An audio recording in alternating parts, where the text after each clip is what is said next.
Camera.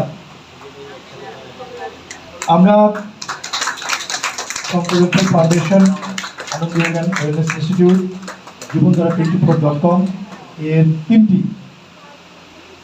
ওয়েবসাইটকে আমরা শ্রী মিন্ময় চক্রবর্তী, সম্মানিত পরিচালক, ভারতীয় ইন্দিরা গান্ধী সাংস্কৃতিক কেন্দ্রের, তার মাধ্যমে আমরা এটাকে আমাদের ওয়েবসাইটের উদ্বোধন ঘোষণা করছি। সবাই হাততালি দেবেন। পাশাপাশি আমাদের আনন্দ যোগা অ্যান্ড ওয়েলনেস ইনস্টিটিউটের একটি অ্যাপস যেটি আমরা লঞ্চ করছি, সেটিও আমরা আজকে আমাদের সম্মানিত অতিথিদের মাধ্যমে আমরা ওপেনিং করলাম। সবাই আমাদের জন্য দোয়া করবেন। Thank you.